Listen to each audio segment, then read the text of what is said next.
नमस्कार, DD news Rajasthan के इस विशेष कार्यक्रम में आप सभी का स्वागत है। मैं हूं आपके साथ विकास। आज हम बहुत ही महत्वपूर्ण विषय पर चर्चा करने जा रहे हैं। चर्चाओं का कहीं अंत नहीं हो रहा है, क्योंकि आज की जो चर्चा का विषय भी अंता विधानसभा उपचुनाव को लेकर है।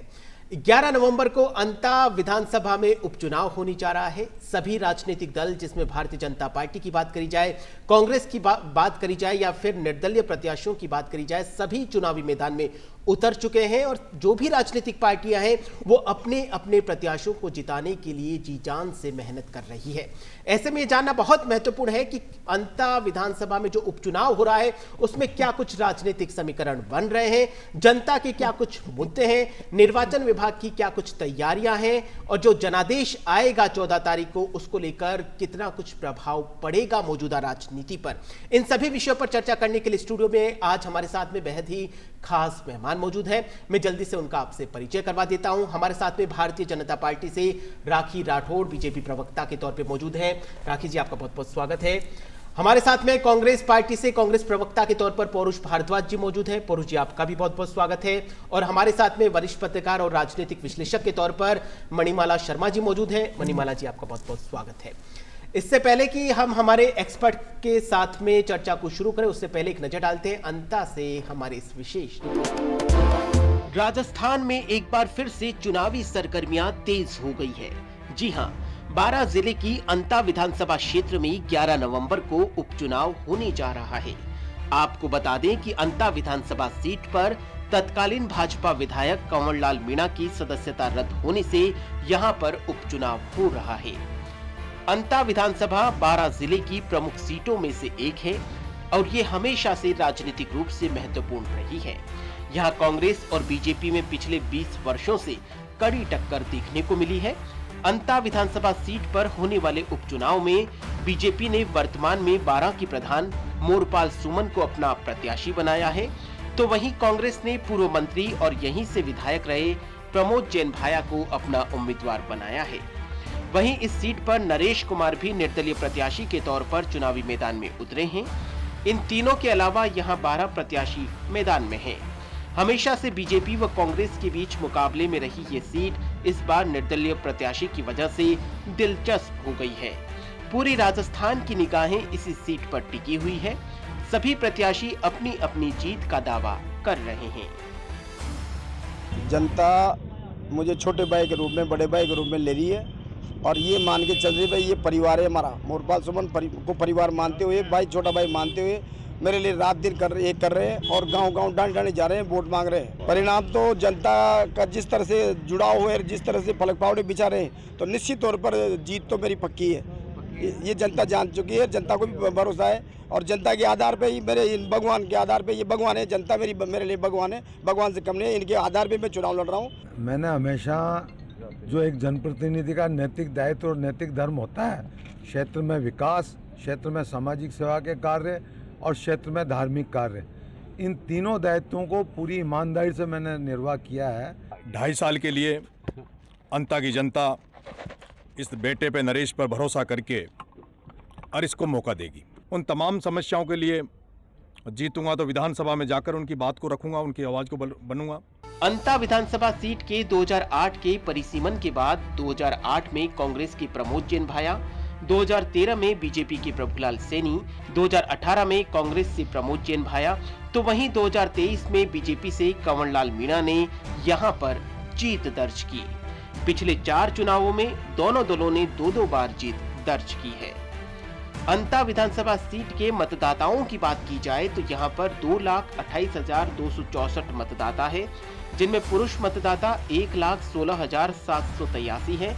वहीं महिला मतदाता 1,11,477 है। वहीं थर्ड जेंडर 4 मतदाता हैं। जहां एक और सभी राजनीतिक पार्टियां अपने अपने प्रत्याशियों को जिताने में जुटी हुई है, वहीं निर्वाचन विभाग ने भी अपनी कमर कस ली है और मतदाताओं को जागरूक कर मतदान प्रतिशत को बढ़ाने के लिए निर्वाचन विभाग लगातार नवाचार कर रहा है। फिलहाल अंता में 11 नवंबर को चुनाव है और प्रत्याशियों के भाग्य का फैसला 14 नवंबर को होगा। Bureau report, DD news Rajasthan, Jaipur. तो अंता विधानसभा जो सीट है उस पर उपचुनाव 11 नवंबर को होने जा रहे हैं और जैसा कि आपने इस रिपोर्ट में देखा कि सभी जो राजनीतिक दल हैं उनके प्रत्याशी अपनी अपनी जीत का दावा कर रहे हैं, तो ऐसे में जानना बहुत महत्वपूर्ण है कि उन दावों में कितनी सच्चाई है, दावों में कितना दम है। दोनों ही बड़ी पार्टियों के प्रत्याशी, दोनों ही बड़ी पार्टियों की प्रवक्ता हमारे साथ में मौजूद है। इन प्रवक्ताओं से बात करते हैं। सबसे पहले राखी राठौर जी, आपके पास में आना चाहूँगा। फिर से प्रतिष्ठा को बचाने की कवायद है, अंता विधानसभा उपचुनाव 2025, किस तरीके से देखते हैं आप? देखिए, निश्चित तौर पे हर चुनाव जो है वो प्रतिष्ठा से जुड़ा होता है। भारतीय जनता पार्टी का हर एक कार्यकर्ता हर चुनाव को, चाहे वो कितना भी बड़ा चुनाव हो, कितना भी छोटा चुनाव हो, उसको पूरे जी जान से समर्पण के साथ में लड़ता है। और यही काम हम लोग अंता विधानसभा के जो उपचुनाव है उसमें कर रहे हैं। जब सरकार में आप होते हो तो आपके पास में कई क्राइटेरियाज होते हैं जिनके बेसिस पे अपनी जीत आप के लिए प्रयास आप करते हो। मैं इस बात को तो मानती हूँ कि जीत सुनिश्चित ही है, लेकिन जो प्रयास वर्ड में यूज कर रही हूँ क्योंकि कार्यकर्ता और उस डिफरेंस को बढ़ाने का काम करें। पहली चीज, सरकार में होने वाले जो जन कल्याण के काम हैं उनके बूते पर, उनके साथ में, जैसे कल ही हमारे प्रदेश के प्रदेश अध्यक्ष मदन राठौड़ जी ने 2 रथ रवाना किए हैं। जो प्रचार रथ है वो हमारे स्टेट का और सेंटर के जो जन कल्याणकारी योजनाएं हैं उनके बारे में वहाँ के आमजन को अवगत भी कराएगा और कैसे आगे प्रोग्रेस कर सकते हैं इस बारे में जानकारी देगा। साथ ही स्टेट गवर्नमेंट में भी आदरणीय भजन लाल जी को लगभग 22 महीने पूरे हुए हैं और इस पूरे कार्यकाल के अंदर किस तरह से राजस्थान का, उस क्षेत्र का विकास हुआ, उस बात की जानकारी जो है वो लोगों को दी जाएगी और उस बूते पे हम लोग। दूसरा मुद्दा जो मैं क्राइटेरिया बता रही थी वो संगठन है। संगठन अगर स्ट्रांग होगा तो निश्चित तौर पे हर पार्टी का जीत जो है उसका आंकड़ा बढ़ता जाएगा। और अगर संगठन के हिसाब से करें तो एक कैडर बेस्ड अनुशासित पार्टी के रूप में हमने पहचान बनाई है। खास बात ये कि हमने जो कैंडिडेट चुना है वो भी एक आम कार्यकर्ता है, इसीलिए वहां के जो आम कार्यकर्ता है उनमें एक जोश का संचार है कि कहीं ना कहीं एक आम कार्यकर्ता विधायक बनने वाला है। प्रधानमंत्री जी का हमेशा से ये ध्येय रहा है कि पर्दे के पीछे रहने वाले लोगों को आगे मुख्य धारा में लाया जाए और इसीलिए जो हमारे कैंडिडेट हैं वो एक जो भाजपा के जो कार्यकर्ता हैं उनमें से निकल कर आ रहे हैं और निश्चित तौर पे उनको जीत दिलाने के लिए कार्यकर्ता लगातार काम कर रहे हैं। जी बिल्कुल, हमारे साथ में कांग्रेस के प्रवक्ता के तौर पर पौरुष भारद्वाज जी मौजूद हैं। पौरुष जी, अंता विधानसभा उपचुनाव फिर से आपके पास में एक तरीके से गेंद आई है, किस तरीके से देखते हैं इस चुनाव को? देखिए, मैं आपसे इस बात को कहना चाहूँगा विकास जी कि आज का युग, चाहे भारतीय जनता पार्टी हो या हमारी पार्टी भी हो या अन्य कोई पार्टियाँ हो, देखिए कैंडिडेट सिलेक्शन में जो सबसे बड़ी चुनौती और सबसे बड़ी प्राथमिकता जो देते हैं वो देखिए जातिगत आधार को देते हैं कि भाई किस कास्ट के कितने वोट हैं, किस कास्ट के क्या पोलराइजेशन किस रूप में होगा। परंतु आप देखिए कि वहाँ पे जो हमने हमारे कैंडिडेट को चुना है, वहाँ पे प्रमोजन भाइयों को, उनकी कास्ट के आप देखिए कितने से वोट हैं। जैन धर्म चूँकि अल्पसंख्यक उसमें दायरे में आता है तो उनके धर्म के कितने से वोट हैं। तो आप इस बात से अंदाजा लगा सकते हैं कि वे वहाँ पर ना सिर्फ एक राजनीतिक व्यक्ति के रूप में बल्कि वहाँ पे गौशालाओं को अनुदान देके, गायों की सेवा करके, अनेकों धार्मिक आयोजन खुद की जेब के पैसों से करवा करके और वहाँ पे गरीब कन्याओं का विवाह करके एक सामाजिक कार्यकर्ता के रूप में भी प्रतिष्ठित आदमी। कास्ट को नहीं देखकर अगर मुद्दों पर करते तो ज्यादा अच्छा निश्चित नहीं तौर रहता। मैं यही बात आपसे कह रहा हूँ, कि देखिए कांग्रेस पार्टी ने जो है वो जनता मुद्दे चाहती है। भारतीय जनता पार्टी ने जो है वहाँ पे जाति को प्राथमिकता दी। भारतीय जनता पार्टी में हमने सिर्फ फुटेबल वहाँ पे देखी कि किस प्रकार भारतीय जनता पार्टी ने पिछली बार मीणा जाति से उम्मीदवार दिया जो वहाँ पे एक बड़ा धड़ा है। इस बार जो है उनको प्रभुलाल सैनी जी का टिकट काट करके मोरपाल सुमन जी को जो देने का प्रयास किया गया, तो निश्चित तौर पर एक जातिगत आधार देख के टिकट दिया। परंतु हमने एक ऐसे व्यक्ति को टिकट दिया कि जो कि पिछली 5 बार में से 3 बार विधायक रहा है। और देखिए अभी आपके संवाददाता जो वहाँ की रिपोर्ट बता रहे थे कि भाई 2 बार कांग्रेस जीती है, 2 बार बीजेपी जीती है। निश्चित तौर पे ये फैक्ट है। परंतु वो एक बात बताना भूल गए कि जब वहाँ पे भारतीय जनता पार्टी के कैंडिडेट जीते तो 3000, 3500 या 4000, 5000 वोटों से चुनाव जीते। परंतु जब वहाँ पे कांग्रेस के कैंडिडेट जीते तो 30,000 वोटों के और 33,000 वोटों के अंतर से चुनाव जीते। हमें इस बात को भी ध्यान रखना पड़ेगा कि जो व्यक्ति इतने बड़े मार्जिन से चुनाव जीता और दूसरी बात उसके जिसकी खुद की कास्ट के छोड़िए उसके धर्म के भी ज्यादा वोट नहीं है, उसके बावजूद वो व्यक्ति वहां पे लगातार चुनाव जीत रहा है, तो उसकी लोकप्रियता का अंदाजा आप इस बात से लगा सकते हैं। तो निश्चित तौर पे देखिए कि हम कह रहे हैं कि हम विपक्ष में, उसके बावजूद हमारी प्राथमिकता जो है वहां पे कांग्रेस पार्टी की सरकार के द्वारा कराए गए कामकाज तो रहेंगे ही पिछली सरकारों के, बल्कि जो हमारे कैंडिडेट है उनके जो उनके सामाजिक सरोकार, उनके राजनीतिक सरोकार, उनके प्रशासनिक तौर पर उन्होंने जो भी काम किया, निश्चित तौर पर हम उन्हीं के आधार पर जो चुनाव लड़ने के लिए राखी जी क्या कहना चाहेंगे? इन्होंने कहा कि कास्ट के आधार पर आपने तो वोट दिए थे, आपने टिकट उस हिसाब से बांटी है। देखिए एक परंपरागत नेता को वोट टिकट लगातार देते जा रहे हैं। देखिए इनके कैंडिडेट का अपने टीजर में आपने एक स्टेटमेंट सुनाया कि नैतिकता, अभी पौरुष जी जेब का पैसा, मुझे लगता है कि अगर हम लोग जो कुंदनपुर वहाँ पे भरत सिंह जी थे उनके स्टेटमेंट्स को याद करेंगे और 5 साल का गहलोत का कार्यकाल देखेंगे, कितनी बार उन्होंने सिर के बाल तक भी हटवा लिए और सड़क पर आकर के प्रोटेस्ट किया कि जो भाया रे भाया बहुत खाया। वहाँ की जनता जानती है एक भ्रष्ट कैंडिडेट के सामने, देखिए मैं किसी कैंडिडेट का, हम तो अपनी लकीर को लंबा करना चाहते हैं, लेकिन क्योंकि उन्होंने इतनी लंबी लंबी चौड़ी चौड़ी बातें की और वहां के लोग और वहां के लोकल संवाददाता भी इस बात को बताएंगे कि इस बार जिस तरह से भ्रष्टाचार का नंगा नाच वहां पे किया गया, उसके बाद जनता कभी भी नहीं, नैतिकता, जेब का पैसा, ये पब्लिक का पैसा था जिसकी वजह से प्रमोद भाया जी ने वहां पर काम किया और लोग इसको नहीं चाहेंगे। मैं तो ये कहना चाहती हूं, बात इस बात पे, और ये जाति पर आते हैं बार बार, वो एक्चुअली उस स्तर तो वही रहेगा, लेकिन मैं चाहती हूं कि ये बात विकास पर हो, संगठन के बूते पर हो। जैसे मैंने पहले कहा कि वेलफेयर स्कीम्स कौन सी गवर्नमेंट बेहतर तरीके से कर सकती है, कैसे डबल इंजन की सरकार, वहां पर अगर विधायक आता और चुनना होता प्रमोद भाया को तो 23 में चुन लेते ना। तो इसीलिए मैं कहना चाह रही हूं कि अभी प्रमोद भाया जी को बिल्कुल नहीं चुना जाएगा, उसी व्यक्ति को चुना जाएगा जो क्षेत्र में विकास करा सके, जो कड़ी से कड़ी मिलाकर के स्टेट गवर्नमेंट, सेंट्रल गवर्नमेंट के साथ मिलकर के वहां के लोगों को बेनिफिट कर सके। और अगली बार अब मुझे मौका देंगे तब मैं आपको बताऊंगी कि हमारे कार्यकाल में हमने क्या क्या विकास कार्य। जी परुष जी, विकास का मुद्दा हावी है और राखी जी लगातार कह रही है कि हम विकास के नाम पर वोट मांग रहे हैं, और विकास के नाम पर न सिर्फ वोट मांग रहे हैं बल्कि धरातल पर जो है उन विकास के कार्यों को दिखा रहे हैं। देखिए विकास जी, मैं आपसे इस बात को कहना चाहूंगा कि भारतीय जनता पार्टी प्रोपेगेंडा फैलाने में इतनी चैंपियन हो चुकी है कि ये पास्ट की बातें कर रहे हैं और ये इस बात को भूल जाते हैं कि सेंट्रल गवर्नमेंट हो चाहे स्टेट गवर्नमेंट हो, दोनों डबल इंजन का सरकार इन्हीं। लेकिन आप एक ही कैंडिडेट को मुझे एक बार बोलने दें, मैं बोल रहा हूँ कि डबल इंजन की सरकार इनकी है।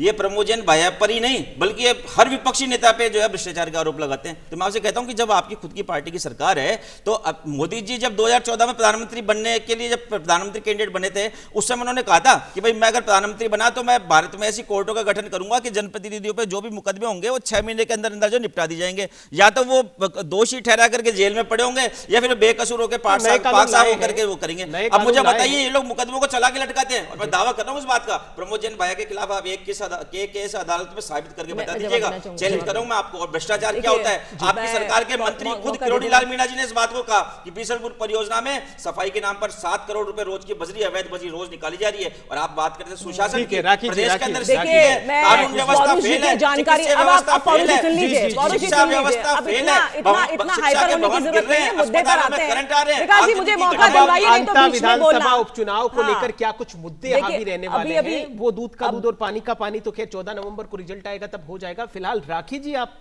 प्रमोद जैन भाया जी पे जो एफआईआर दर्ज कराई गई थी उसके खिलाफ ये लोग हाई कोर्ट भी गए, सुप्रीम कोर्ट भी गए, क्वैश कराने के लिए उन एफआईआर्स को। मुझे लगता है कि हमारे विपक्ष के जो लोग हैं उनको न्यायालय पे तो विश्वास होगा ही, लेकिन जज साहब ने बिल्कुल मना कर दिया, पूरी तरह से उनको क्वैश करने के लिए मना कर दिया और अब उस पर जांच होगी तो विक्टिम कार्ड मत खेलिएगा, क्योंकि ये जो आरोप लगाए गए थे, ये पत्र जो है वो भरत सिंह कुंदनपुर ने ही लिखे थे, उन पर जब एक्शन होगा तब मत कीजिएगा ये चीज। और वैसे भी देखिए, पिछले उपचुनाव के अंदर भी ये लोग बहुत बड़े बड़े दावे करते थे, 7 जगह उपचुनाव हुए, हम लोग एक सीट थे, 1 से हम 5 पर आए, ये 4 से 1 पर पहुंचे। रामगढ़ और झुंझुनू जैसी सीट जो इनका गढ़ हुआ करती थी, वहां तो इनकी हमने जमानत जब्त कराई है। तो आप देखिएगा अंता चुनाव के अंदर भी एक बार फिर कमल खिलेगा और निश्चित तौर पे एक आम कार्यकर्ता की विजयश्री। इसका जवाब पुरुष जी आपसे लूंगा, लेकिन मणिमाला जी हमारे साथ मौजूद हैं, एक राजनीतिक विश्लेषक के तौर पर, वरिष्ठ पत्रकार के तौर पर।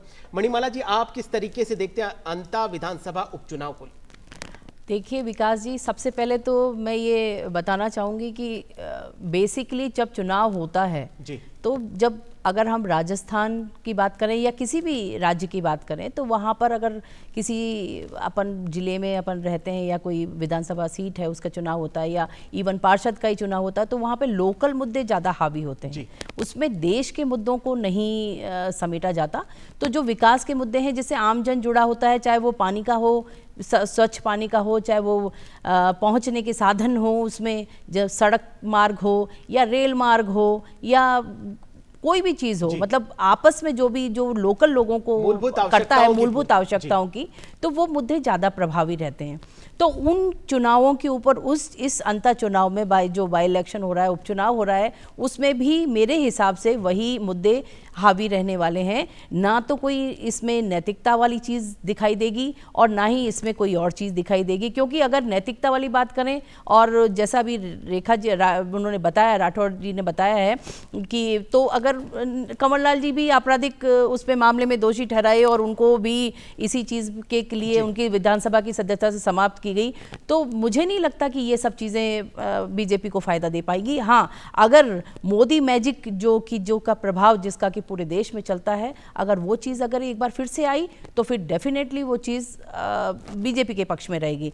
पर चूंकि प्रमोद जैन भाया बहुत ही कद्दावर नेता हैं और बीजेपी को पहले भी हरा चुके हैं, और इसके अलावा उनका वर्चस्व जो है, जो मतलब नेक टू नेक कहना चाहिए कि आम जन से उनकी जो बिल्कुल घनिष्ठता है, लोगों के बीच में उनका पैठ है उनकी, तो वो चीज़ें शायद मेरे ख्याल से मोरपाल जी के लिए थोड़ी सी परेशानी पैदा कर सकती हैं, दिक्कत पैदा कर सकती हैं। से भी जिनको मोरपाल सुमन जी को टिकट दिया गया है वो भी जमीनी स्तर के नेता है, वो भी 12 से प्रधान। मैं आपको बताऊं तो उनके लिए कितना कुछ सुगम रहने इसमें विकास जी, इसमें सबसे मेन बात ये है कि जो पहले मेघवाल जी का चुनाव में जो नाम चल रहा था बीजेपी के लिए, तो उनको हटाकर और मोरपाल जी को लाकर चुनाव का उनको प्रत्याशी बनाया गया।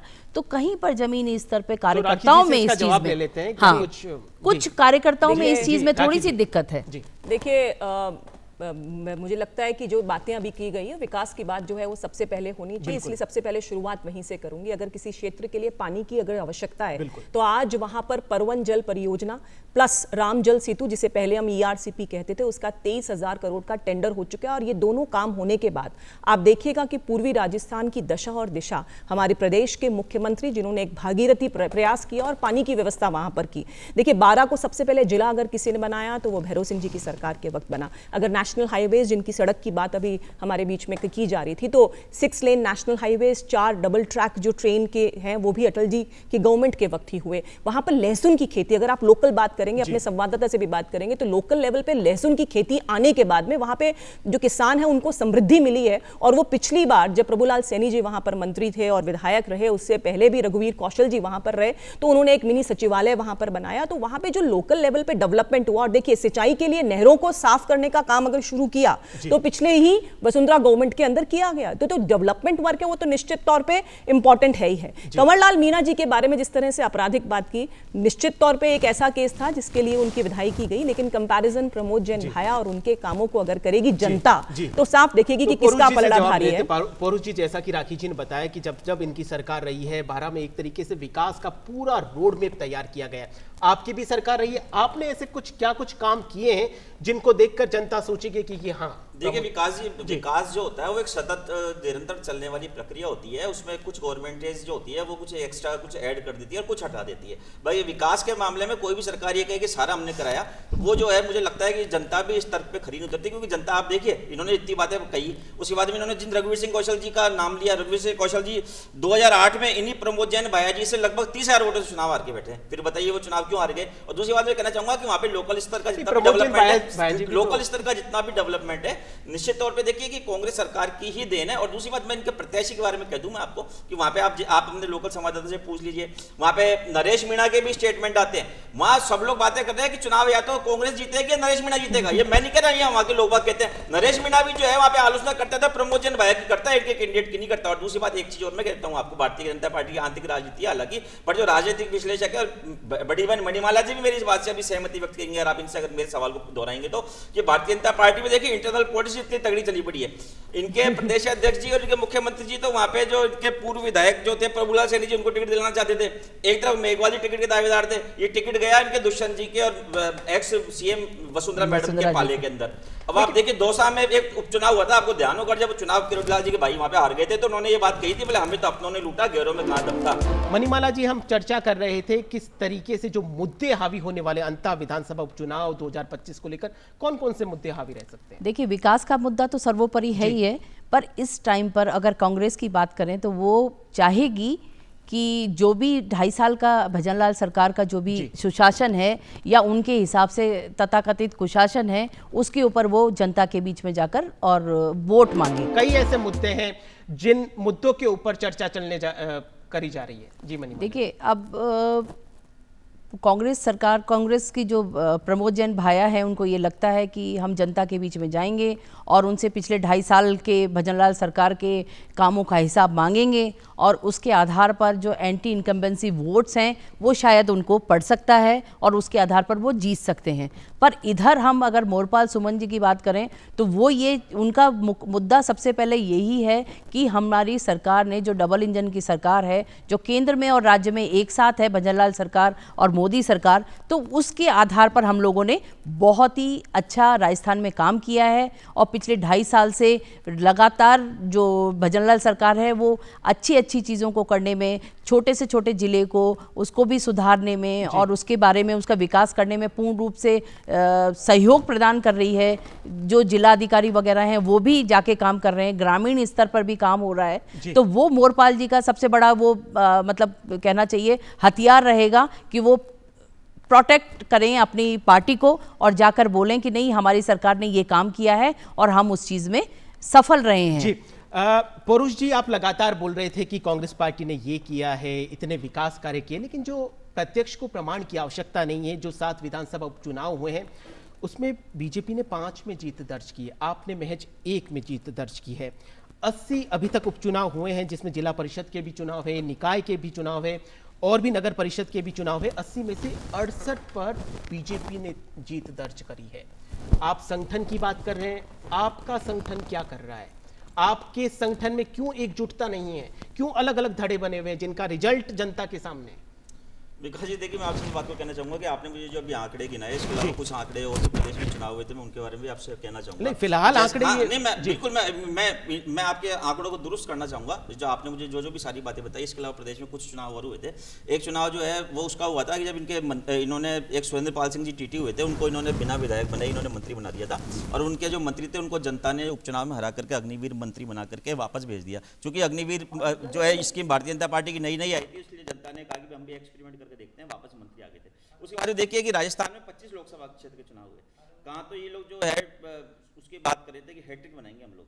आपको पता होगा कि 11 विधानसभा क्षेत्रों में भारतीय जनता पार्टी की करारी हार हुई और 11 विधानसभा क्षेत्रों को अगर आप विधानसभा क्षेत्रों में डाइवर्ट करते हैं, उसका डाइवर्जन करते हैं, तो 88 विधानसभा क्षेत्र होते हैं। तो मैं कह रहा हूँ कि आप तो 5 विधानसभा क्षेत्र जीते हैं। एक तो आपका खुद का मंत्री अग्निवीर मंत्री बन के वापस चले गए। आपके 11 लोकसभा के जो सदस्य थे वो चुनाव हार गए, घर चले गए और आप लोग बातें कर रहे हैं, मैं छोटे छोटे आंकड़े गिनवा रहे हैं। और दूसरी बात देखिए, ये छोटे हैं नहीं आंकड़े निश्चित तौर पर 11 लोकसभा से कंपेरिजन कर लीजिए ना।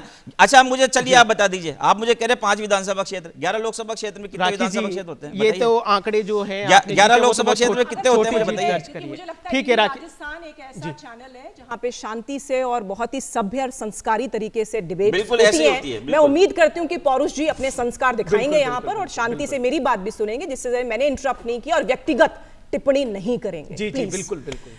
विकास जी देखिए, जिस तरह के इलेक्शंस की अभी बात हो रही है, इलेक्शंस के अंदर पिछली बार वो ऐसे, मैंने फिर वही बात बोलूंगी, वो गढ़ ऐसी जगह है जहां पर कि कांग्रेस जो है वो लगातार जीतती आई है। झुंझुनू जहां पे ओला परिवार हर साल दर साल जो है जीतता आया है, वहां पर अगर भारतीय जनता पार्टी ने अपना काम किया है और इनकी जमानत जब्त कराई है तो निश्चित तौर पर भजनलाल जी ने कुछ अच्छा काम किया ही होगा। जिस तरह से 80 जगहों पर उपचुनाव हुए वहां हमने रिजल्ट्स को बहुत अच्छे से किया। और संगठन की जहां तक बात हो, देखिए मैं हमेशा ये कोशिश करती हूं कि अपनी तरफ वाली बात करें, सामने वाले की बात ना करके अपनी लकीर को लंबा किया जाए। विकास का एक कार्य मेरे भाई पौरुष जी ने नहीं बता पाए, क्योंकि क्या कराया अंता में है नहीं, कुछ भी ऐसे ही बोल देना हर सरकार कराती है कि जनरल स्टेटमेंट है। मैंने बताया लहसुन की खेती से वहां पर किसान जो है वो संपन्न हुए हैं, वहां पर जिस तरह से परवन जल परियोजना बनेगी, राम जल सेतु होएगा, पानी की व्यवस्था वहां पर होगी, इसलिए सुधार कर रहे हैं हम लोग। और मैं इसी बूते पे कहती हूं कि हम लोग काम कर रहे हैं। संगठन की जहां बात हो रही थी, अभी कांग्रेस पार्टी का संगठन सृजन अभियान चला। मुझे लगता है कि मुझे उन जगहों का नाम लेना चाहिए जहां पर कि सिर्फ उटव्वल नहीं हुई, चाहे वो अजमेर हो, चाहे वो केकड़ी हो, खेतड़ी हो, जयपुर हो, झुंझुनू हो, हर जगह पर ऐसा हुआ कि वहां पे जो ऑब्जर्वर्स आए थे उनके सामने किस तरह की नारेबाजी हुई। और नैतिकता की बात करते हैं, पार्टी में फूट की बात करते हैं, हमने 5 साल जिस तरह के शब्दों का आदान प्रदान देखा है कांग्रेस के नेताओं के बीच में, मुझे लगता है कि ऐसा घटिया, इतना लोअर लेवल पर आकर किसी भी संगठन के अंदर ना, भगवान ना करे कभी इस तरह की स्थिति आए। और ऐसी स्थिति में अगर कोई पार्टी काम करती है तो देखिए सबसे पहली जनता की रिक्वायरमेंट ये होती है कि एक स्टेबल गवर्नमेंट चाहिए, एक ऐसी गवर्नमेंट चाहिए जिसके बीच में इस तरह के झगड़े नहीं हो कि कभी उप मुख्यमंत्री और उस समय के प्रदेश अध्यक्ष निकल के माने सर चले गए, कोई रूठ गया, कोई मना गया। ऐसा हुआ कि 2-2 साल तक हमने मुख्यमंत्री को अपने घर से बाहर निकलते नहीं देखा, होटलों में रिकॉर्ड बनाया विधायकों ने रहने का। ऐसी सरकार नहीं चाहिए, डेवलपमेंट चाहिए और इसलिए भाजपा आपको चूज करेगी। होटल से आपकी सरकारें चली है, देखिए उसका परिणाम ये उपचुनावों में दिख रहा है और अभी भी आगे उपचुनाव है। देखिए मैंने आपसे जो बात कही कि जो व्यक्ति में खुद में जो कमियां होती है, व्यक्ति को सामने वाले में वो चीज़ नजर आती है। निश्चित तौर पे इन्होंने बात कहा, इन्होंने कि भाई संगठन की बात करी। मैं आपसे कह रहा हूं कि कांग्रेस पार्टी तो लोकतांत्रिक पार्टी है। कांग्रेस पार्टी में तो नीचे वार्ड स्तर से लेकर के राष्ट्रीय अध्यक्ष तक के चुनाव होते हैं साहब, और जब चुनाव होते हैं तो 2 व्यक्ति चुनाव लड़ते हैं, और जब 2 व्यक्ति चुनाव लड़ते हैं तो निश्चित तौर पर दूसरे की भी कमी बताते हैं और अपनी खूबियां बताते हैं। ये कांग्रेस पार्टी की खूबसूरती है, ये लोकतंत्र की खूबसूरती है। इनके यहाँ पे तो राष्ट्रीय अध्यक्ष, अभी आपने मुझे कहा ना कि बीच में बोलने से ऐसा हो जाता है, संस्कार खराब हो जाता है, तो आप बीच में बोल रहे हैं। मैं आपसे कह रहा हूं, मैंने बीच में कुछ नहीं बोला, आप व्यक्तिगत मत आइए, मैंने कुछ नहीं बोला। दूसरी बात बोल रहा हूं आपसे, आपके कान बज रहे होंगे शायद। तो राष्ट्रीय अध्यक्ष जी की स्थिति ये होती है कि थोप दिया जाता है। भारतीय जनता पार्टी के राष्ट्रीय अध्यक्ष का कार्यकाल खत्म हुए मुझे लगता है कि 1 साल से ज्यादा बीत गया। 1 साल पहले भारतीय जनता पार्टी का नया राष्ट्रीय अध्यक्ष बन जाना चाहिए था। भारतीय जनता पार्टी अभी तक राष्ट्रीय अध्यक्ष नहीं बना पाई। और देखिए हाँ, प्रदेश कार्यकारिणी, इनके प्रदेश कार्यकारिणी व्हाट्सएप पे चला करती है। आप राष्ट्रीय अध्यक्ष की बात कर रहे हैं, आपके जिला अध्यक्ष शहर में बैठ के हम बात कर रहे हैं। जयपुर शहर के नए अध्यक्ष बने हुए 1 साल से ऊपर हो गया, ये लोग अभी कार्यकारिणी डिक्लेयर नहीं कर पाए। आप राष्ट्रीय अध्यक्ष की बात कर रहे हैं, आपके जिला अध्यक्ष की दूसरी बात, आपके जो जिला अध्यक्ष की है वो 1 महीने से पेंडिंग चल रही है, उनके ऊपर जिला अध्यक्ष के ऊपर मंथन दिल्ली में चल रहा है। बोलिए, आप जिला अध्यक्ष तय नहीं कर पा रहे हैं और दूसरे को आप राष्ट्रीय अध्यक्ष की बात कर रहे हैं। पर्यवेक्षकों ने यहाँ के कार्यकर्ताओं से राय ली। आपके पर्यवेक्षक भी काफी आते हैं जाते रहते हैं, लेकिन निष्कर्ष कहाँ निकलता है? लोकतंत्र की खूबसूरती है। हमारे यहाँ पे ऐसा नहीं होता कि राष्ट्रीय अध्यक्ष अगर कैमरे के सामने आ जाए तो देश के गृह मंत्री उनको धक्का देकर साइड में कर देते हैं। हमारे यहाँ पे ऐसा नहीं होता है। हमारे यहाँ पे जो अध्यक्ष बनाने की लंबी प्रक्रिया होती है और अध्यक्ष जब चुना जाता है तो निश्चित तौर पे वो पार्टी का मुखिया होता है और उसका सब लोग बिल्कुल सम्मान करते हैं। और दूसरी बात देखिए, मैं तो आपसे इस बात को कह रहा हूँ ना, पूछ लीजिए आप राकेश जी बैठे उनसे, आप अपनी बात बोले, don't take my name, don't take my name, अपनी बात बोले।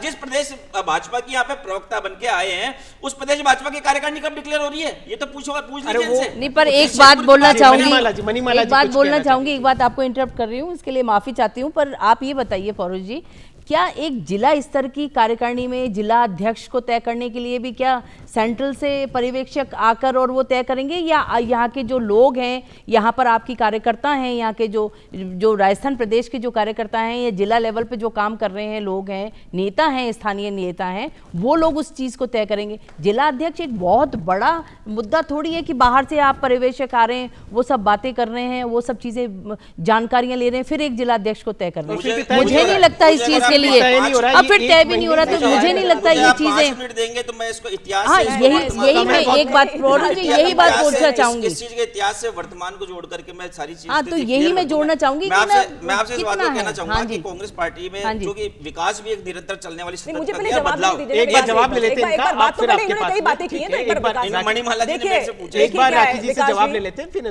जी। विकास जी, लोकतांत्रिक व्यवस्था की बात कर रहे थे कांग्रेस में, एक ऐसी पार्टी जो परिवार से चलती है। खड़गे साहब ने जब कर्नाटक के अंदर डीके शिव कुमार और सिद्धरमैया के बीच में कहा कि 2.5 साल हो गए, टर्न करें, कन्वर्ट करें, आपस में एक दूसरे को इंटरचेंज करें, तो बोले आला कमान देखेगा, आला कमान बताएगा तब होगा ऐसा। तो खड़गे साहब को किस तरह से बनाया, और मैं दर्शकों के विवेक पे छोड़ना चाहती हूँ। आप तय करें कि कांग्रेस पार्टी में कौन है सर्वे सर्वा। क्या वहां पर राष्ट्रीय अध्यक्ष बनाते हैं तो क्या सिर्फ फेस दिखाने के लिए नहीं बनाते?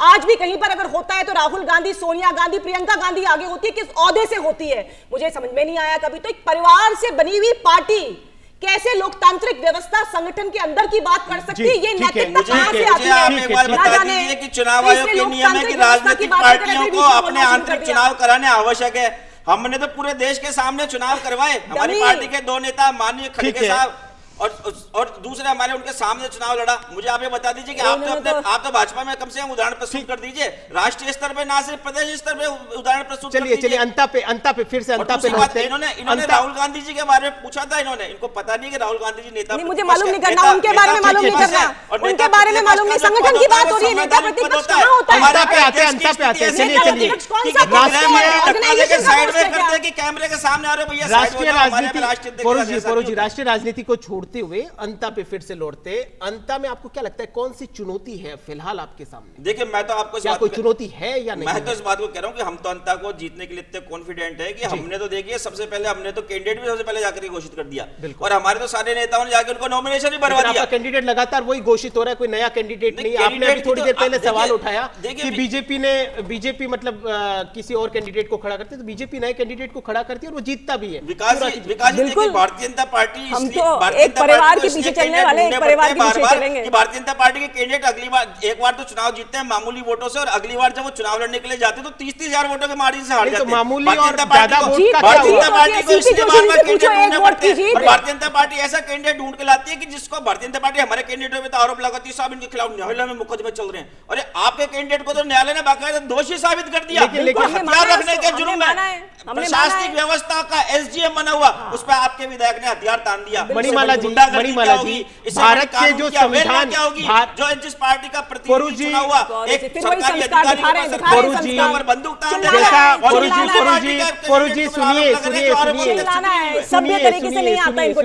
सुनिए, जनता को मुद्दों से मतलब है, जनता को रोटी चाहिए, कपड़ा चाहिए, मकान चाहिए, सड़क चाहिए, पीने के लिए पानी चाहिए, वो सारे मुद्दे चाहिए। उनके लिए क्या कुछ किया है वो अभी आपके फिलहाल जो विधानसभा चुनाव है उसमें ज्यादा महत्वपूर्ण है। अगर इस पे अगर उन्होंने क्या कुछ ज्यादा मांग लिया जनता ने, बेसिक सी चीजें मांगी है, उनको पूरा करने में क्या हर्ज भी क्या है? ये सही बात है। ये देखिए इसमें कोई हर्ज नहीं है, और ये हमारे संविधान ने हमको अधिकार दिया है, और हम इस चीज के लिए अगर हमारे जनप्रतिनिधि है जिसको हम चुनकर अपनी सरकार के लिए अगर विधानसभा में भेजते हैं या संसद में भेजते हैं, तो ये हमारा अधिकार होता है कि हम उनसे हमारे मूलभूत जो हमारी सुविधाएं हैं उनके लिए हम अपना हक मांग सकते हैं, उनको कह सकते हैं कि हमारे पास में ये मूलभूत सुविधाएं नहीं है, आप इसे पूरा करिए। अब जहां तक बात आ रही है तो मैं फिर कहूंगी कि विकास का मुद्दा तो है ही है सबसे मेन, तो पर सबसे बड़ी बात एक और चीज है वहां पर जो दलगत राजनीति से भी ऊपर उठ के है, वो है जातिगत समीकरण।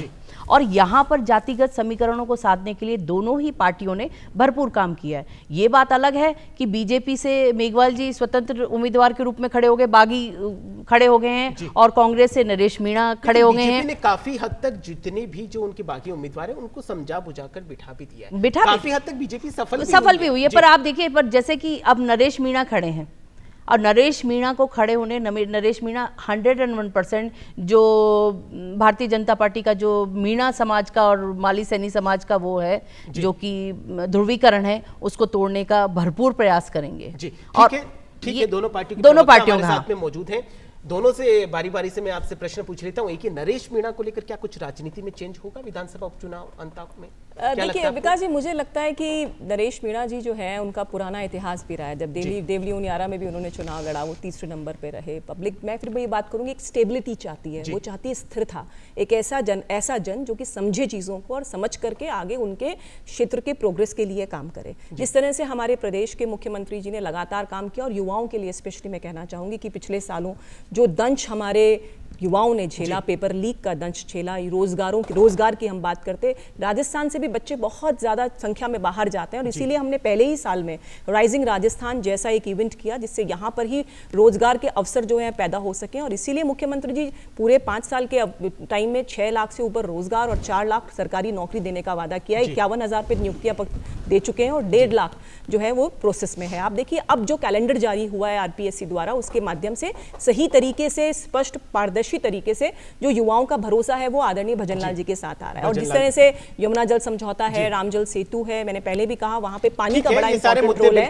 और वो इंपॉर्टेंट आएगा ही आएगा। परुष जी, क्या लगता है नरेश मीणा की जिस तरीके से एंट्री हुई है, क्या लगता है कांग्रेस के लिए कितना कुछ प्रभावी रहेंगे? देखिए, मैं इस बात को कहना चाहूँगा कि लोकतंत्र है, चुनाव लड़ने का सबका अधिकार है। रही बात समीकरणों की, तो निश्चित तौर पे भारतीय जनता पार्टी को उसका नुकसान होना चाहिए, ऐसा मुझे लगता है, क्योंकि भारतीय जनता पार्टी के पिछले जो प्रत्याशी थे कमललाल मीणा जी, देखिए भारतीय जनता पार्टी के लोग जो ऑफ द कैमरा अधिकतर बोलते हैं कि साहब नरेश मीणा जी जो है वो मीणा जाति के जो है वोट बोले जाएंगे। मुझे ऐसा लगता है कि देखिए हमारे पास जो वोट, हमारे जैसे अभी बहन मणिमाला जी ने इस बात को कहा कि साहब सारी पार्टियां जाति का समीकरण साधने में लग रही है।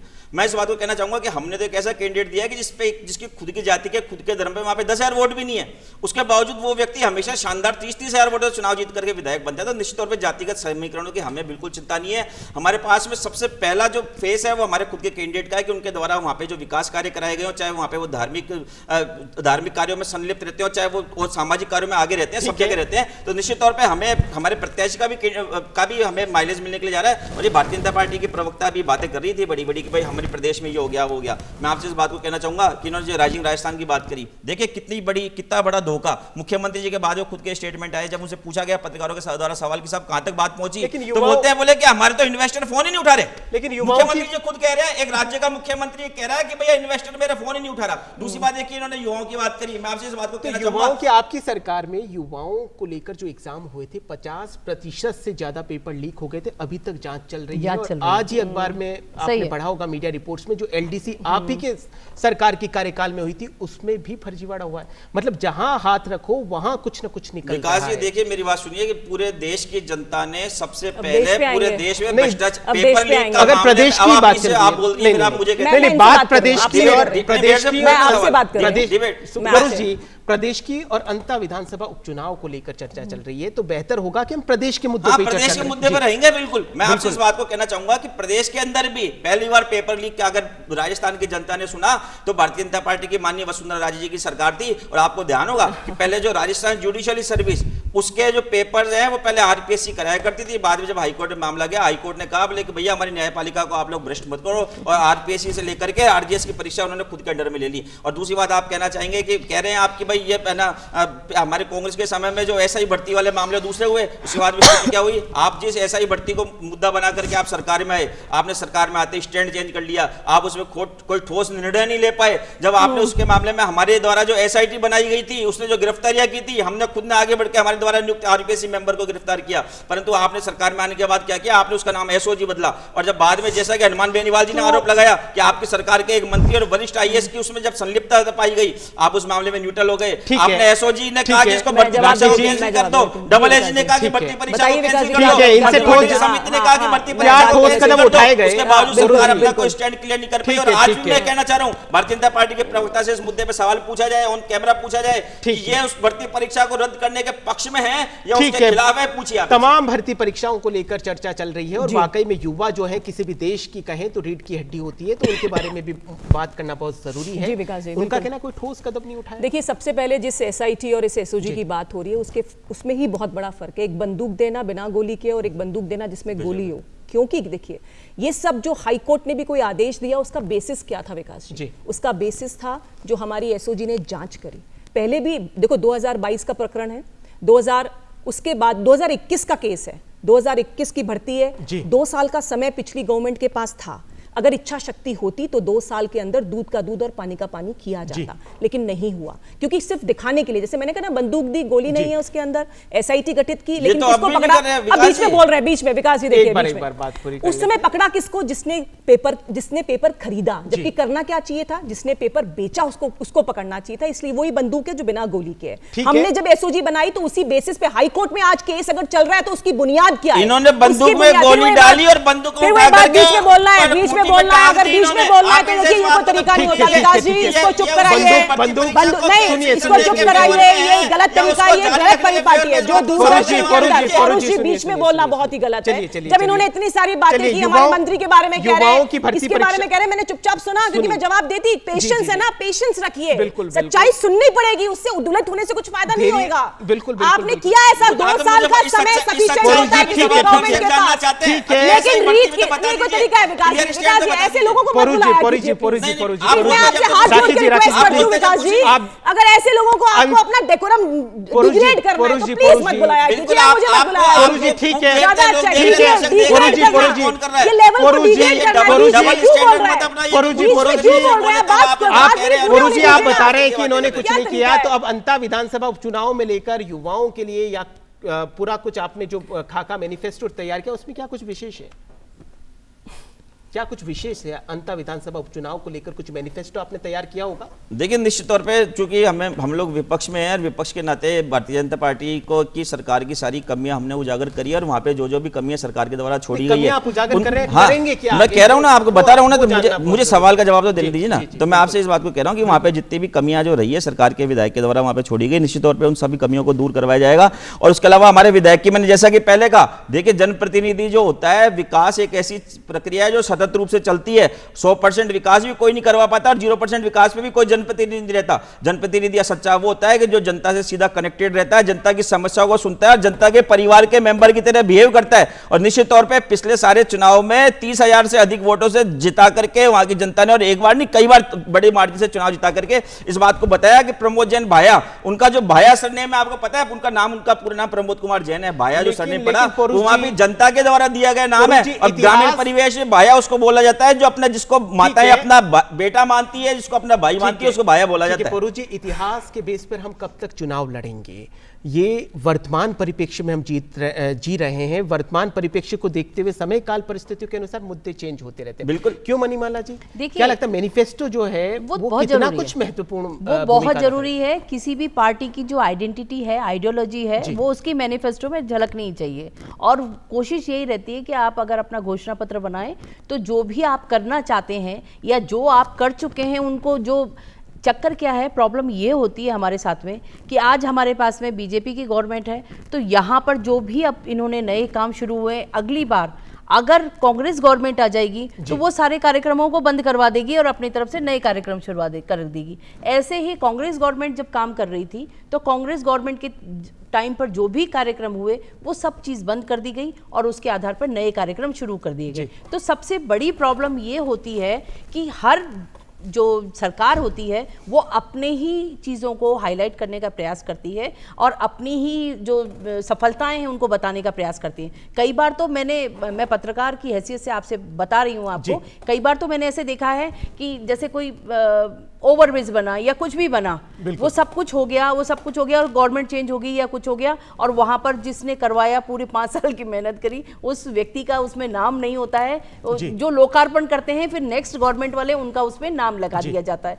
तो ये बहुत सारी चीजें हैं। और जहां तक राखी जी की मैं बात करूं, उन्होंने एक मुद्दा उठाया था कि बेरोजगारी और ये सब चीजें, तो यहाँ पर मैं राखी जी से एक सवाल करना चाहूंगी कि ये मुद्दा जब मोदी सरकार उन्होंने खुद खड़े हुए थे और जब केंद्र में मतलब चुनाव थे, लोकसभा के चुनाव आ रहे थे, तो ये मुद्दा और भारत यात्रा के दौरान ये मुद्दा, ये सारे टाइम तो राहुल गांधी इस मुद्दे को लेकर बहुत ही ज्यादा कि युवाओं को रोजगार दिया जाए, युवाओं को ये कर रहे थे। तो क्या ये बीजेपी ने उनका मुद्दा हाईजैक कर लिया है बेरोजगारी वाला? ये तो ये चीज मुझे लगता है मणिमाला जी गलत तरीके से इंटरप्रेट करिए। बेरोजगारी हमेशा एक मुद्दा था। राहुल गांधी ने कौन कौन से मुद्दे उठाए और उनका धरातल पे क्या स्थिति हुई? अगर मुद्दे अच्छे होते तो जनता का सपोर्ट मिलता, लेकिन सबसे ज्यादा फेलियर अगर कोई लीडर रहा है तो उनका नाम उसमें आएगा। देखिए, आपने कहा कि कांग्रेस गवर्नमेंट के बाद में जब बीजेपी गवर्नमेंट आई तो हमने स्कीम्स बंद कर दी। आप सोच लीजिएगा, आपको समय दे रही हूँ, 5 स्कीम्स कौन सी हैं ऐसी जो हमने बंद कर दी, बताइएगा अभी।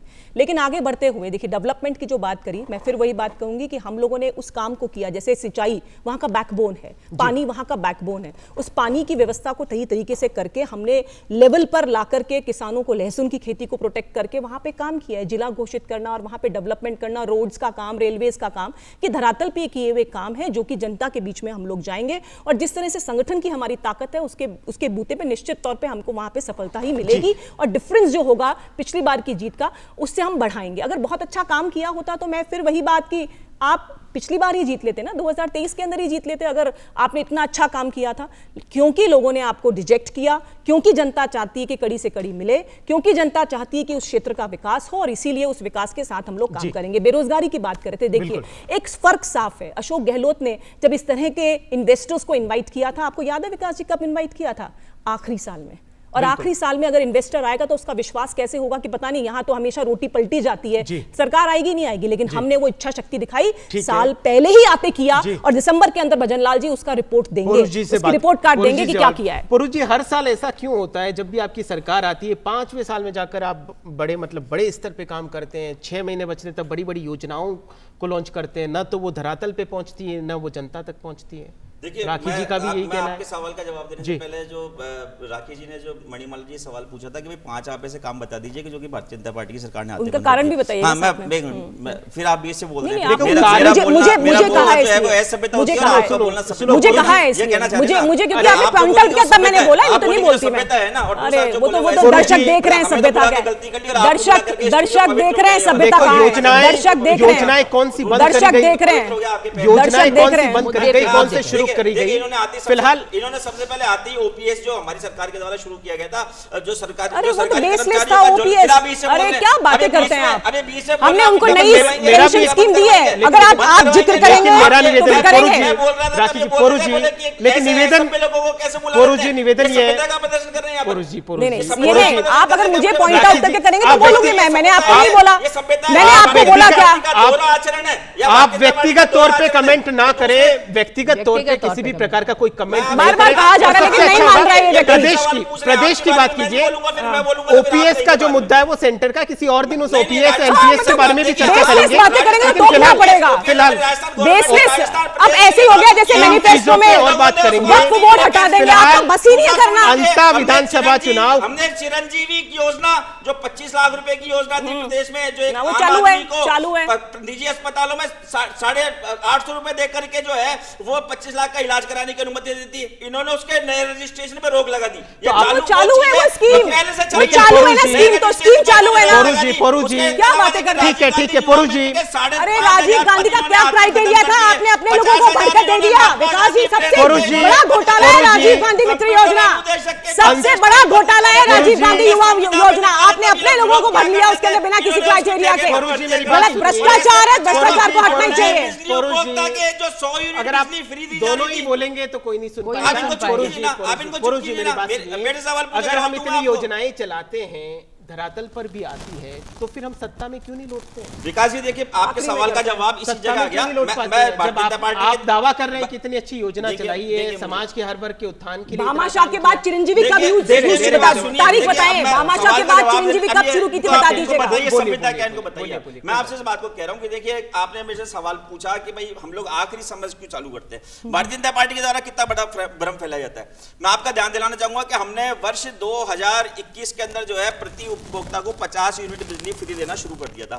उसके बाद में हमने कुछ हमारे पास ऐसे केसेज आए कि लोगों ने हमें कहा कि भाई हमेशा 50 यूनिट बिजली की आवश्यकता नहीं है, आप इसको चाहें तो जो वास्तव में जो लोग इसकी सुविधा लेना चाहते हैं आप उनको जो है दे सकते हैं। उसके बाद में हमने 2022 के अंदर जो है हमने रजिस्ट्रेशन कैंप लगवाए। हमने जनता से कहा कि भाई आप में से जो भी सुविधा का लाभ लेना चाहते हैं वो अपने आप को रजिस्टर कराएं और 50 यूनिट बिजली की जगह 100 यूनिट बिजली फ्री देंगे। हमने उसका एक्सटेंशन किया, 50 यूनिट करी हमने। देखिए चिरंजीवी के हमने 5 लाख रुपए से शुरुआत किया था चिरंजीवी। अगले साल में हमने 10 लाख रुपए कर दिया उसको, उसके बाद में हमने 2022 में 25 लाख रुपए कर दिया। तो मैं आपसे ये बात कह रहा हूँ विकास एक निरंतर चलने वाली सतत क्रमिक प्रक्रिया है। जिस इलाज को हमने 5 लाख से शुरू किया उसको हमने 1 साल बाद में 10 लाख कर दिया, हमने 25 लाख कर दिया, उसके बाद में हमने 10 लाख पोरू जी विकास की बात आप अच्छी कर रहे हैं, लेकिन ये विकास की बात हर 5वें साल में क्यों याद आती है? देखिए दुर्भाग्य की बात है, बिल्कुल सही है। सत्ता में आप बैठते, विपक्ष में फिर बीजेपी। अब आप मुझे एक मिनट मनीमाला जी से भी जवाब ले लेते हैं। बिल्कुल सही है, ये बात बिल्कुल सही है जो आपने ये पॉइंट उठाया, बिल्कुल सही है कि ये कांग्रेस सरकार 4 साल अगर सो रही थी तो 5वें साल में क्यों जगी। और ये जब आपके पास में पूर्ण बहुमत था, ये कार्यक्रम जो आपने लास्ट ईयर चालू करे वो अगर मेरे ख्याल से अगर आप पहले चालू कर देते तो हो सकता है शायद सत्ता आज आपकी होती। मेरे ख्याल से अगर आप कहते हैं कि ये चिरंजीवी योजना का लाभ या फिर बिजली यूनिट फ्री देने वाला लाभ या ओपीएस जो भी है, जो भी मुद्दे आप बनाते, तो हो सकता है अगर ये शुरुआती दौर पे अगर आप ये सरकार में जो ये रिफॉर्म से लागू करते तो जनता को ज़्यादा फायदा उठा पाते। तो क्या ये बात सही नहीं थी? यहाँ तो मेरे ख्याल से आप पौरुष जी, यहाँ पर तो आपकी गवर्नमेंट को इस चीज़ को तो जो आपकी संगठन स्तर पर इस चीज़ को सोचना और समझना बहुत ही आवश्यक है कि ताकि ये जो मतलब आज ये काम हुआ है, ये चीज बात हो रही है, जो चर्चा हो रहा है, मुद्दा उठ रहा है, तो हो सकता है कि अगली बार जब आप इस चीज पे जाएं और आपकी संगठन स्तर पे आपकी बातचीत हो तो इस चीज को आप भी उठाएं कि भाई हमारी हुई है तो वो करो पहले से। लेकिन अंता के जो मुद्दे हैं जब से परिसीमन हुआ है, अंता बड़ा कस्बा होने के बावजूद जो मेरे हाथ में लिस्ट है वहां पर बस स्टैंड नहीं है। जनता बार बार दरकार करे। दूसरा सबसे बड़ा मुद्दा है कि 25 किलोमीटर मांगरोल से 12 मुख्यालय को जो सड़क जोड़ती है वो जर्जर है। तीसरा सबसे बड़ा मुद्दा है कि फसल खराबे को लेकर या पेयजल की जो किल्लत है वो लगातार चल रही है। तो क्यों नहीं जनता के जो मुद्दे, जनता ने कुछ बड़ा नहीं चाहा है। दोनों पार्टियों से अपेक्षा हुई रहती है। परवन जल परियोजना जैसे मैंने मेंशन किया, परवन जैसे पूर्वी राजस्थान के अंदर पानी, आपने बिल्कुल ठीक कहा कि पानी एक बहुत मुख्य मुद्दा है। और परवन जल परियोजना जैसे मैंने पहले कहा कि पूर्वी राजस्थान और स्पेशली अंता बारा के जो एरियाज हैं उसके अंदर दशा और दिशा बदलने वाली ईसरदा बांध में काम चालू हो चुका है, उसका मतलब उसका प्रोडक्शन चालू, दौसा के अंदर तो हम लोगों ने सप्लाई भी शुरू कर दिया है। तो जो कहा वो ग्राउंड लेवल पर लेकर आए, और इसीलिए जरूरी है कि अंता की जनता जो है वो लगातार इस बात को सपोर्ट करेगी कि पानी कोई ला सकता है, जिसने यमुना जल समझौता जो दशकों पुराना प्रॉब्लम था उसको सॉल्व किया, जो ईआरसीपी लगातार राजनीति भेद चढ़ रहा था उसको राम जल सेतु नाम से करके मध्य प्रदेश के साथ सहमति बनाई। ये वो मध्य प्रदेश भी था जब कमलनाथ और गहलोत के बीच में आपस में सिर्फ टव्वल चलती थी, एक ही सरकार होने के बाद भी प्रॉब्लम थी, लेकिन अभी दोनों सरकार मिलकर के यहाँ की जनता को कैसे रिलीफ मिल सकता है उसको बताएगी। चिरंजीवी योजना मैं बता दूं आपको, 18 में भामाशाह योजना बंद की और अप्रैल 21 के अंदर 2.5 साल प्रदेश की जनता बिना किसी बीमा के थी। ये कांग्रेस पार्टी की परिपाटी रही और इसीलिए ऐसा हुआ। फिलहाल अंता की एक और समस्या है पुरुष जी, जो वहां का युवा है वो पलायन कर रहा है, पिछड़ा क्षेत्र है, वहां पर रोजगार के इतने अवसर नहीं है, तो ऐसे में बहुत महत्वपूर्ण, जनता कहीं जाना नहीं चाहती, उनको अगर सारी चीजें एक जगह मिल जाए तो उसमें दिक्कत क्या है? अभी मुझे एक बात बताइए कि भारतीय जनता पार्टी की पिछले 2 साल से सरकार है और मांगरोल से आपके जिला मुख्यालय पर आने की सड़क तक नहीं है, तो निश्चित नहीं, ये 2008 से जब से परिसीमन हुआ 2008 में आप ही जीते थे। नहीं, इनके बाद प्रमोद जैन भाया जीते थे 2008 में, इनके 10 साल तक वहाँ पे विधायक रहे ना। इन्होंने क्यों नहीं करा इस बात का जवाब मांगिए इनसे। फिर आप बीच से बोल रहे हैं। देखिए अब मैं आपके बारे में चुपचाप सुन रहा था, अब आपको सभ्यता याद आती है। मैं आपके बारे में बोलता हूं, ये कुछ नई बात लाके आ रहे हैं, आप सभ्यता दे रहे हैं यहाँ पे ना। दूसरी बात मैं आपसे कहना चाहूंगा पानी के मुद्दे पे, देखिए भारतीय जनता पार्टी का इतना बड़ा झूठ और जनता के साथ इतना बड़ा फरेब, जो ईआरसीबी योजना, फिर आप इसे बोल रहे हैं, जो ईआरसीबी की योजना इनकी खुद की पार्टी की सरकार वसुंधरा जी की देन थी। मोदी जी को पच नहीं रहा था कि वसुंधरा जी की योजना आगे बढ़ जाए। उसके बाद जब हमारी सरकार बनी हमने उसको जनता के हित में मानते हुए उस ईआरसीबी को जारी रखा और इन्होंने क्या किया, इन्होंने उसको भटकाने का काम किया, भटकाने का काम किया। 9,600 करोड़ रुपए का हमने उसके बजट में प्रावधान किया, नौनेरा बांध का निर्माण किया। देखिए कितनी बड़े दुर्भाग्य की बात है, मध्य प्रदेश में इनकी सरकार, ठीक है ना, केंद्र में इनकी सरकार, नौनेरा बांध जो हमने बना लिया था, हमने उसका 90%, देखिए सुनिए 90% काम पूरा कर दिया। मध्य प्रदेश सरकार जाके स्टे ले आती है सुप्रीम कोर्ट में। जल जीवन मिशन के अंतर्गत भारतीय जनता पार्टी की मध्य प्रदेश सरकार और केंद्र सरकार मुंह पे चुप्पी लगा करके बैठ जाती है। जल जीवन मिशन के तहत परुजी आप सुनिए, परुजी खराब हो रहा है, परुजी सरकार यहाँ बनाती है उस काम को तुरंत चालू कर दिया जाता है। ये भारतीय जनता पार्टी की दोहरी नीति है, इनको सिर्फ अपने ठीक है, दोहरी नीति है, ठीक है, मतलब इनको जनता से कोई मतलब नहीं है, जनता की टैक्स की कमाई। परुजी जोर से बोलने से कुछ नहीं होगा। जल जीवन मिशन के अंतर्गत इतना जो फंड मिला था कहाँ गया? उसका कोई जवाब है? मंत्री जेल में क्यों है? मंत्री जेल में क्यों है? वो जनता लगातार इंतजार कर रही थी कि उनके घर में पहले उसकी सबसे पहले एफआईआर राजस्थान की एसीडी ने दर्ज करी, जो कि हमारी सरकार ने, लेकिन जब क्रियान्वयन हो रहा था उसके मामले में सबसे पहले कार्रवाई करी। लेकिन जब क्रियान्वयन हो रहा था सोचा कि अच्छा मौका है राजस्थान की सरकार के मंत्री को बदनाम करने के लिए, इन लोगों ने अपनी एंट्री ली। मुझे आप बता दीजिए, आज भी मैं इस बात को कह रहा हूँ, देखिए जेल में डालना बड़ी बात, जेल में डालना बड़ी बात नहीं है। जेल में तो बड़े बड़े स्वतंत्रता सेनानी भी रहकर के आए। जेल जाने की बात नहीं है। जल जीवन मिशन में जो घोटाला हुआ है, मुझे बता दीजिए, जल जीवन मिशन में जो घोटाला हुआ है वो सबके सामने, ठेकेदार थे वो जमानत में बाहर कैसे, इस बात का जवाब इनसे ले लीजिए। ठीक है। फिलहाल अंता की जो जनता है वो बड़ी उम्मीदों भरी निगाहों से आप दोनों की तरफ देख रही है कि हमें कोई किसी से कोई ज्यादा मतलब नहीं है, हमारी जो बेसिक आवश्यकता है उनकी पूर्ति करी जाए। मणिमाला जी देखिए, अभी फिर वही बात आई, नेशनल इश्यूज वगैरह आए, ये सब चीजें मैंने आपको एजेंडा की जब कार्यक्रम शुरू हुआ तभी ये कहा था आपसे कि ये चीजें मोदी मैजिक और ये सब चीजें या नेशनल लेवल पे क्या चल रहा है वो सब चीजें चुनाव में नहीं काम आएंगी। यहाँ चुनाव में जो काम आएगा वो 2.5 साल में भजनलाल सरकार ने क्या किया है और उससे पहले अगर प्रमोद जैन भाया ने कुछ काम किया है तो वो है, बस वही एक चीजें हैं जो मतलब लोकल मुद्दे हैं वही हावी रहने वाले, इसके अलावा और कोई चीज नहीं होगी। इस सबसे बड़ी बात जो आपने मांगरोल वाली बताई, इतने दिन से वो नहीं है। मतदाता, मुझे समझ में नहीं आता, मतदाता अगर मतदान केंद्र में पहुंचेगा तो जाएगा कैसे? उसके संग प्रॉब्लम ये है कि वोटर वोट डालने तो जब जाएगा आप उसको सुविधा देंगे जाने के लिए, पहुंच सड़क ही नहीं है वहां पर, तो कैसे मतदान का पहुंचेगा आपने वो? जिक्र किया, निर्वाचन विभाग लगातार नवाचार कर रहा है। आप तीनों से मेरा कॉमन प्रश्न यही रहेगा राखी जी, सबसे पहले निर्वाचन विभाग जिस तरीके से लोकसभा का जब चुनाव हुआ हमने देखा, विधानसभा का जो चुनाव हुआ हमने देखा, किस तरीके से नवाचार करा, उससे मतदान प्रतिशत भी काफी हद तक बढ़ा है।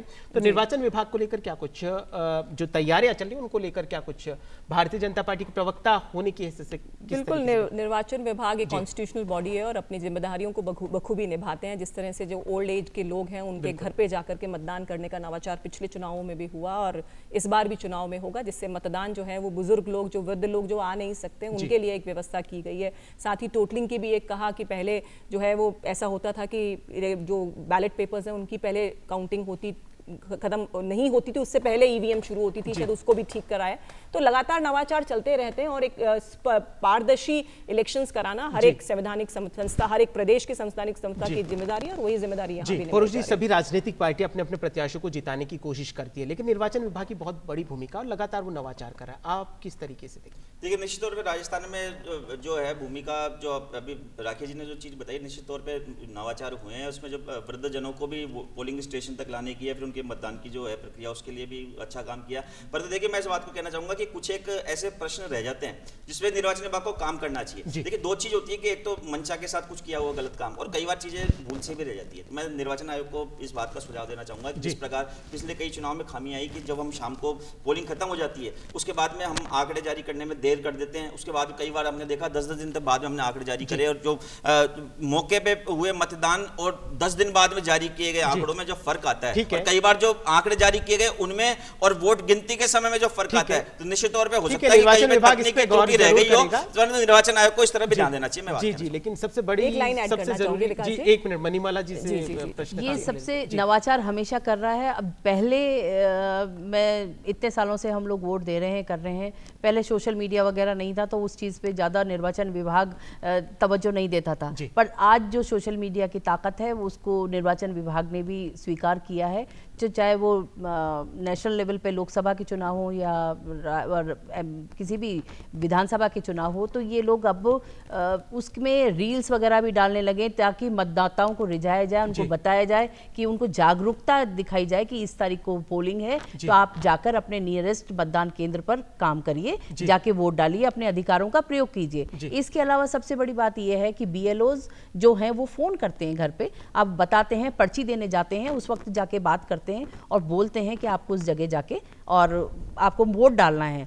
इसके अलावा तीसरी चीज़ ये बताऊंगी कि सबसे बड़ी चीज़ ये हुई है कि जो घूंघट वाली जो महिलाएं हैं, पर्दा प्रथा अपने राजस्थान में आप जानते हैं बहुत है, और जो कि मुस्लिम महिलाएं हैं जो कि बुर्का नशीन हैं, वो जाकर और एकदम अपनी आइडेंटिटी को रिवील नहीं कर सकती हैं, बता नहीं सकती है। तो निर्वाचन विभाग ने उनके लिए भी एक विशेष व्यवस्था की है कि महिला जो भी अधिकारी या कार्यकर्ता जो भी सरकारी तौर पर जो भी वहाँ पर उपलब्ध होगी वो उनकी पहचान करेगी। और इसके अलावा वोटर ID, कई बार ऐसा होता है कि 5 साल में चुनाव हुआ, ये है हम कहीं रख के भूल गए, कर गए, तो उसके लिए निर्वाचन आयोग ने ये भी सुनिश्चित किया है कि आप वोटर अगर ID आपके पास नहीं है तो आधार कार्ड है, पासपोर्ट है, आपका जो राशन कार्ड है या कोई भी एक ऐसा जो कि गवर्नमेंट से, सरकार से संबंधित कोई भी डॉक्यूमेंट है, आप उसको दिखाकर, निर्वाचन विभाग पूरी कोशिश कर रहा है कि मतदान प्रतिशत बढ़े। फिलहाल हमें इजाजत नहीं दे रही आगे चर्चा करने की। फिलहाल लोकतंत्र का उत्सव है ये, और 11 नवंबर को अंता विधानसभा जो उपचुनाव होने जा रहा है उसका 11 नवंबर को उपचुनाव है और 14 नवंबर को जो नतीजे हैं वो हमारे सामने रहेंगे। लोकतंत्र में हार और जीत का जो ये सिलसिला है वो लगातार चलता रहता है, लेकिन सबसे बड़ी और सबसे जरूरी बात है, अगर आप अंता विधानसभा उपचुनाव क्षेत्र के मतदाता हैं तो मतदान केंद्र तक जरूर जाएं और मतदान अवश्य करें। आप तीनों इस प्रोग्राम में पधारे और आपने अपने विचार रखे, आपका बहुत बहुत शुक्रिया, धन्यवाद। DD न्यूज राजस्थान के आज के इस विशेष कार्यक्रम में फिलहाल के लिए इतना ही। आप देखते रहिए आपका अपना चैनल DD न्यूज राजस्थान। नमस्कार।